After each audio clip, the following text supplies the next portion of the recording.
What's going on, everyone? Welcome back. Today, we've got another live fantasy football mock draft for you back on Yahoo with a 10-team half PPR mock where we will be selecting from the 8th overall position. Should be pretty interesting. And while we wait for this thing to kick off, a quick reminder, if you guys enjoy, hit that like button, subscribe, give us a follow on Twitter at alldaypigskin to continue interacting with us there. And let us hear it in the comment section, your thoughts along with any other questions you guys might have. We will do our best to answer them all. And lastly, make sure to check out the 2022 ADP Fantasy Football Draft Guide. It has everything you can want at a great value, top 150 overall player rankings in standard and PPR formats, individual player bios, tiers, projections, along with general fantasy advice. All those details in the description. But with that being said, let's take a look because this thing is going by pretty quickly. The first 5 picks are already in. They're as follows: Jonathan Taylor, Christian McCaffrey, Justin Jefferson, first wide receiver off the board. And this is becoming more and more of a theme. Jefferson being the first wide receiver selected. We kind of alluded to this a couple months ago that a lot of people probably did have Justin Jefferson. The majority at that point in time was Cooper Kupp. But with those, if you will, elbow concerns about Matthew Stafford, some people are going with Justin Jefferson now, more so. Now we're on the clock, and really quickly here, I think it's a pretty simple decision. Again, it is half PPR, but I'm just going to take advantage of, in my opinion, what is incorrect rankings. And actually, by a lot of different platforms, I've taken advantage of this on ESPN, on Yahoo, on NFL. But Alvin Kamara, I just selected him 8th overall. He's not getting suspended this year, folks. Cat's out of the bag. He shouldn't be selected outside of the first round. He shouldn't be ranked outside of the top 15 players. He shouldn't be ranked outside of the top, 6, 7 running backs. In any type of PPR format, I'm perfectly fine with him being a top 5 selection. So that's exactly what I did. Took him 8th overall, and I feel very good about that. But these other selections, we had Austin Eckler go 4th overall, then Derrick Henry. I'd personally have Dalvin Cook, Kamara over Derrick Henry. Just, again, because of that PPR aspect, gives me that little bit of a higher floor where you don't necessarily have to be touchdown dependent. Cooper Kupp went with the 6th pick overall. So, you're still seeing, a good amount of wide receivers go in the first round. In fact, Devontae Adams was selected with the last pick in the first. We took Alvin Kamara, then Najee Harris, Devontae Adams, like we mentioned, DeAndre Swift, and then Joe Mixon. So here I could go a lot of different ways. I could go with the guy that I really, really like in Aaron Jones, Saquon Barkley, but I didn't expect Jamar Chase or Stephon Diggs to be here. I'll switch it up a little bit and go with Jamar Chase. I've been going with Stephon Diggs a lot, and it's not to say that, I necessarily like Jamar Chase all that much more than Stephon Diggs. No, I think they're going to be pretty equal. In full PPR formats, I would go with Stephon Diggs. In half PPR, I'd still give a slight advantage to Diggs, but Chase, he's got that high touchdown upside. And, for the sake of switching it up a little bit, I still think he'll be a borderline top 5 wide receiver. So, can't be too mad about that selection, in my opinion. Stephon Diggs, though, great value for him. He goes towards the middle of the second round.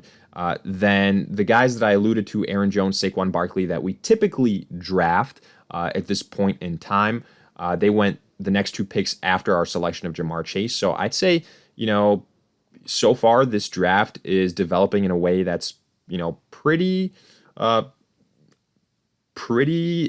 intelligent drafting. It's showing, and kind of lines up with what I would do in a lot of aspects. So I like what we're seeing at this point in time. Nothing to nitpick too much. Travis Kelce goes towards the end of the second. CeeDee Lamb, then Debo, Nick Chubb, Mark Andrews. So Mark Andrews just a couple picks after Kelce. Leonard Fournette, good value on Fournette at the start of the third. If I can get that, I'll take that all day. Mike Evans, Javonte Williams just went, then Josh Allen. Honestly, that's my biggest nitpick so far, that Josh Allen was selected in the 3rd round of a 10-teamer. Then James Conner, and now Tyreek Hill. To me here, it's pretty obvious what I need to do. I need to get another running back. Ezekiel Elliott is the guy that I want here the most. A guy like Michael Pittman, he's had his ADP rise. a little bit tempting, but I only had one running back. I needed to add another guy that had top 10 upside. To me, that's Ezekiel Elliott, no question about it. Travis Etienne also could be tempting in the 4th round. Let's see if there was any other good value picks here in the 3rd. So Michael Pittman goes one pick after us. I don't mind Mike Evans here at the start of the 3rd. What else do we see? Tyreek Hill towards the end of the 3rd round. I was really hoping Keenan Allen could fall to us. That's what I was hoping for. It doesn't pan out, but that's all right. Tremendous value in Keenan Allen at the end of the 3rd round. So, what are we going to be looking at here? We can be looking at ETN. We can be looking at somebody like an Allen Robinson if we wanted to add another wide receiver to make it a little bit of a more balanced type of situation. Let's quickly look at this and kind of narrow it down. I'm not going to be going T. Higgins. I've already got Jamar Chase. Breece Hall, I'd rather stay away from that Jets situation in general. So, it comes down to ETN. It comes down to Allen Robinson. Do you want to go running back depth? Do you want to go with wide receivers? I think the wide receiver situation is a little bit deeper. As much as I love Allen Robinson, I'll go with ETN here and get my 3rd running back taken care of so that we don't have to worry about that. Now we can kind of focus on every single other position. Other names that could have potentially been, there slotted Kyle Pitts, but, I'm okay taking Kittle. I'm okay taking Darren Waller in the next round if they're available. And again, I just put a higher priority on the running back position. All things considered, we took Jamar Chase in the 2nd round. I do like how our running back situation played out. I think we got very, very lucky with Ezekiel Elliott falling to us at the end of the 3rd round. To me, that's one of the bigger steals that we've had so far in this draft. So very happy about that. After our Travis Etienne selection in the 4th round, you see Sutton, A.J. Brown. There goes Kyle Pitts. That was to be expected.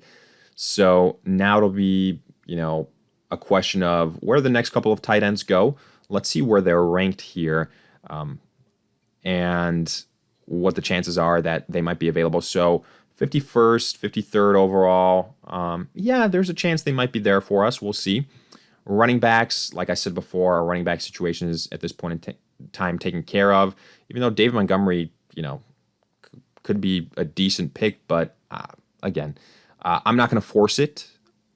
I'm just kind of highlighting names that are intriguing to me at this point in time. Montgomery, A.J. Dillon, but other than that, nobody that I'm dying to be drafting. At wide receiver, I was going to say Allen Robinson was the next highest name, but there was no chance he'd make it back to us. There was a run on wide receivers here. You saw it. Let's look at the draft results. Terry McLaurin, there was Breece Hall, but T. Higgins, Mike Williams, Allen Robinson, Deontay Johnson. So this is kind of like the type of squad that I would, sometimes put together. I've said it before, the value in the middle rounds for wide receivers are awesome. This individual getting the tight end advantage with Mark Andrews, the first 2 rounds going running back, and then getting those kind of mid-tier, high upside wide receivers in Williams and Allen Robinson. But, I think you guys have seen that a lot from me in these mock draft breakdowns. So wanted to go with the, earlier wide receiver strategy, or not strategy, but the earlier wide receiver selection. Darren Waller just got drafted. Let's see if George Kittle makes it to us. If not, it's not the end of the world. Let's see if there's any wide receivers that I love. Jalen Waddle at this point in time ain't a bad value pick, honestly. But again, I'm fine with Juju. I'm fine with Rashad. Let's look at, again, the tight ends. I'm going to go with George Kittle, get that positional advantage. Let's just roll with that. And then I'm 100% sure that Waddle won't make it back to us, but I feel good about getting Kittle a top 5 tight end on our squad. So we're in a good spot. I kind of alluded to, me potentially taking a tight end here in the 5th round if one was available. So I like how this thing is shaping, kind of playing out so far. We need wide receiver depth, definitely. But Jamar Chase, I do think, can anchor that spot. So it could definitely be worse here. And like I said before, there's a lot of depth here at wide receiver in these next couple of rounds. So I think we're going to be all right. We can wait on quarterback. Sure, a guy like a Lamar or a Kyler Murray is tempting, but I want to address the wide receiver position I'd be perfectly fine getting, one of these other quarterbacks, Stafford, a Derek Carr, like I've done so many times here before in the past. So to me, that's kind of what I'm looking out for. Yeah, at running back, I don't love anything that I'm seeing right now. Wide receiver, I don't know how Jalen Waddle's still available. I'm gonna I'm gonna take him at this point in time. I like the upside. I also like guys like Juju, Rashad Bateman, Marquise Brown. But let's shed some light on situations when a player drops, to stop that free fall and just get a good value. And I think that's what we did with Jalen Waddle. I mean, hell, we got Jalen Waddle in the 6th round. To me, that's a good deal. Honestly, there's no other way to put it. Again, quarterback was tempting, but I still didn't have my second starting wide receiver, so I decided to go that route first. And when it's all said and done, just the quarterback position, it's one that I know I can address later on. Hell, we can probably even add, if we wanted to, like a Jalen Hurts in the 7th round, if it was something like that. But we'll see. We'll see. I'm not the biggest Jalen Hurts fan. Obviously, very skilled as a rusher, but I just haven't seen it from him as a passer of the football. We'll see if A.J. Brown, can change things this season. But I feel like everyone just is kind of penciling in Jalen Hurts as the next Lamar Jackson when, if you want to do that, then just draft Lamar Jackson, who we already know for a fact is, what he can do and his upside. So it's just an offense that I trust more, period. Baltimore versus that of the Eagles. So again, Lamar Jackson, great value. He went in the 6th round here. I imagine that Kyler Murray will soon be off the board as well.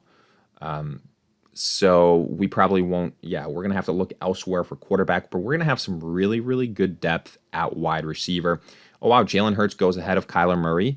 Did not expect that, but to each their own. So honestly, if Kyler Murray makes it past these the first 2 picks in the 7th round, there's a decently high chance that he could get back to us. We'll see. If he does, then that'll probably be the selection. But again, I'm not holding my breath. I think it would be a stretch for if that were to happen. So right now, Juju, Rashad Bateman, Marquise Brown, I think is ranked way too low here on these rankings for Yahoo. So that's a name to kind of potentially take advantage of. Alan Lazard, another name that I have liked for a long time. So, so far so good. I think that we're building a balanced squad. I think that, we've got the advantage at tight end. We've got like an alpha wide receiver. We've got an alpha running back. And then we've got a lot of, top 10 type of potential running back talents, or top 12 if you will, like RB1 types of guys. Ezekiel Elliott. I know he's not a top 3 running back anymore. He's not viewed that way, but yeah, I'm going to take the value all day long, and I think he'll grind out a top 10 performance overall in the year when it's said and done. ETN, I really like his upside in PPR formats. I'm not sweating James Robinson coming back from an Achilles. I'm just going to take the, I guess the value when I can, the discount on ETN when people may be potentially worried about Robinson. Ooh, there goes Rashad Bateman. He was somebody that I was, hoping could fall to us. So right now, we kind of got our wish. Kyler Murray didn't go with the first 2 picks in the 7th. So unless he gets sniped right before me, which I imagine there's a decent chance he will, we are going to, look elsewhere. Yep, there you go. It happened exactly like I predicted. Kyler Murray goes 1 pick before us. That's all right. It's not the end of the world. There's other guys that I really want. So Marquise Brown is one of them.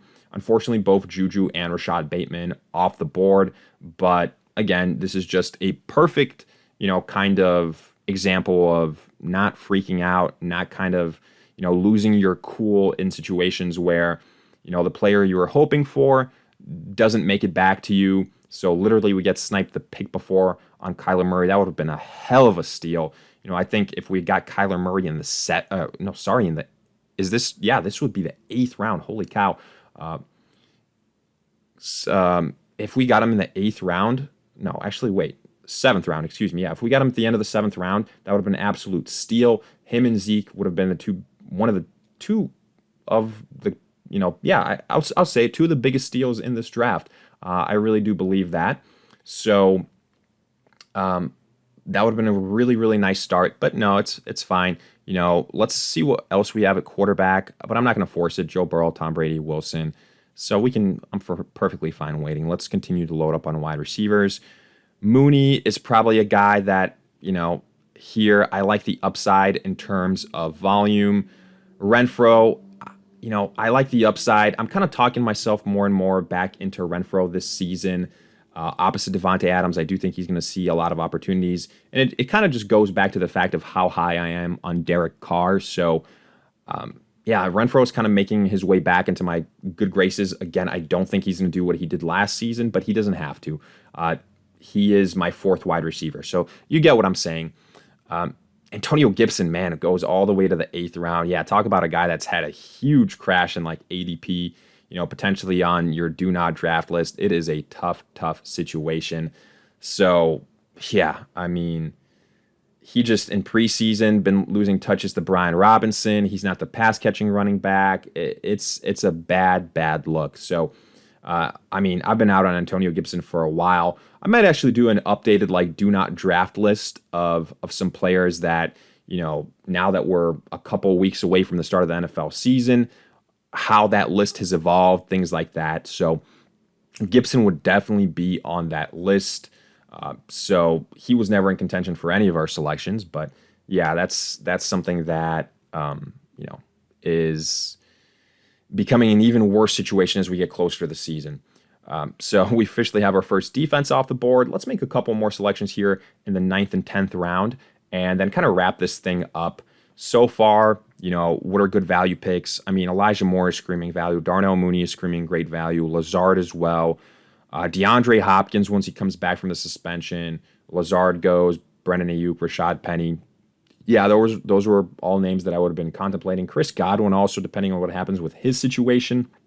And if he starts off the season fully healthy or not. Dameon Pierce is a guy for the run for Houston, the running back spot that, he's probably going to be the starter for that team. So his ADP has kind of gone way up, but I'm just always nervous investing a pick in, poor offenses, especially at the running back situation. And I do think that's what we have here. If it was like a Brendan Cooks, then that's a different deal. He's going to get the volume, but the running back, if it's a bad game script, it's tough. It's tough to kind of talk yourself into that one. So right now, back to wide receiver. Darnell Mooney's still on the board, folks. I think that's a good value at this point in time. If he makes it to us. So if not, I know I have Marquis Brown, but DeAndre Hopkins is still a really good value. I'll go with Darnell Mooney here.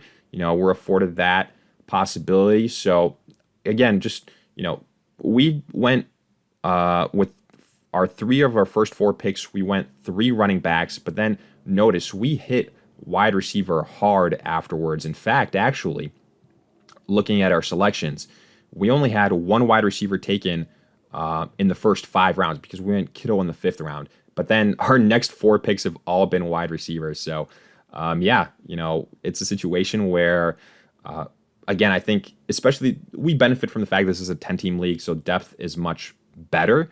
But it goes back to what I've said. The middle rounds are perfect for a lot of high upside wide receivers. And we'll wrap this up here, take a quarterback. We could keep going, but I think it's going to get to a point where it's going to be, kickers, defenses, and that's not too beneficial for everyone. So right now, I'll go with the high upside guy that I've talked about before, Russell Wilson. Yes, Joe Burrow I could pair up with Jamar Chase, but I also like the upside for Russell Wilson. So let's just go with Wilson here. And, we've got the core of our team. We've got our quarterback in Russell Wilson, who, I think out of like that tier 2/tier 3 group of quarterbacks, he's one of the highest upside quarterbacks. Like, I don't think it would shock anyone if he finishes in the top 5. We've got a top 5 wide receiver in Chase. We've got a top 5 running back in Kamara. Couple guys in Zeke and ETN that can be top 12, top 5 tight end in Kittle. We've got tremendous value on Waddle. And then we did a really good job on filling up some of that wide receiver depth in Marquise, Renfrow, and Mooney. I really like this roster, actually. But hey, let me know your thoughts along with any other questions you guys might have. I'll do my best to answer them all. If you enjoyed, hit that like button, subscribe, give us a follow on Twitter at AllDayPigskin to continue interacting with us there. And lastly, make sure to check out the 2022 ADP Fantasy Football Draft Guide. Everything you can want at a great value. All the details in the description. And in the meantime, we'll see you guys in future videos.